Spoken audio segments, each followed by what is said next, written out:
Omwaka oguwedde we gwaggweerako eddwaliro lya Kkookolo e Mulago lyali lifunye abalwadde abali mu 40,000.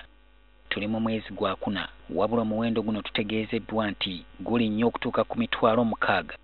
Okusinziira ku bakugu, kano kabonero kalungi kubanga abantu abaagala okumanya obulamu bwabwe bwe buyimiridde ku Kkookolo oba kkansa gweyongedde. Kyokka kino tekijjaawo nti ekyaliyo bangi abatafaayo kumanya nti akabi kaagwadda. Dr. Noleb Mugisha nga musawo wa Kkookolo e Mulago agamba nti bannayuganda bangi balina endowooza nti kkansa kirwadde ky'abagagga olw'engeri gye bayisaamu obulamu bwabwe. Njagala kugamba nti kkansa ze tulaba mu Uganda muno ezisinga ndwadde z'abaavu kubanga ebizibu ebituteeka ku bulabe bw'okuzirwala by'abaavu nga okulwala okufuna akawuka akaleeta kkansa w'omumagwa n'abaana aka human papilloma virus abagagga. Ebimu ku bimanyiddwa okuba ensibuko ya kkansa kwe kunywa omwenge oguyitiridde, okufuuweeta taaba, okwegatta n'abasajja abangi mu bakyala n'ebintu ebirala bingi. Wabula Mugisha alina amawulire ageeraliikiriza okusinga kaawo. Abazaalwa nga balinamu kali manyima akatafaali akalima endaga butonde yayonooneka ng'akatafaali keetaaga ekiseera ne kazaala ne kaleeta ekizimba omuntu n'alwala kkansa.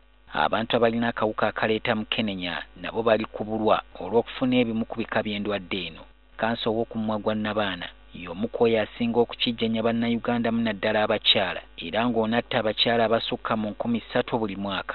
Mugisha agamba nti abalwadde bangi batuusibwa mu ddwaliro kumpi nga bayebaayeba ng'ekisigadde ekimu kyakubakkakkanya bulumi omukama abajjulule bulungi. Kugamba nti abantu betusinga okulaba wano abasinga babali mu stage eyesemba ey'okuna. Ensonga eri nti nga bwe nkugambye nti kkansa tandika nga taluma abantu bafa bangi tebagenda mu ddwaliro okwenoonyerezaako ku bulamu bwabwe nga tebalina ekibaluma. Kkookolo ndwadde eri omubiri nga terina kulabula kwekoze kubanga ekula terumya. Wabula okwewala bino Mugisha aliko amagezi g'akuwadde.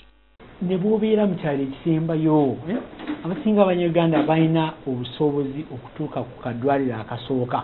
Gwe genda ogambe mu nkebere ne banga tebalina byoma bya kukebera baabasawo bebanga basome bajja kukugamba.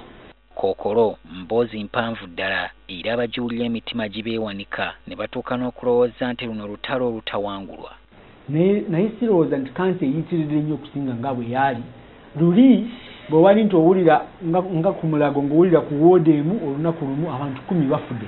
Ensi yonna eri mu lutalo olw'okugobaganya Kkookolo eyeefudde ekirala mu kulya abalungi n'ababi. Kyokka amazima agatayinza kuseguka gali nti nze naawe n'oli tuli ku mugogo okukwatibwa endwadde eno efuuse nnamulanda ng'amabeere g'embwa. Wabula ekitutaasa kugoberera amagezi agatuweebwa abakugu n'okufaayo okwekebeza nga buli luvannyuma lw'ekiseera ekigere. Solomon Kaweesa, NTV Akawungeezi.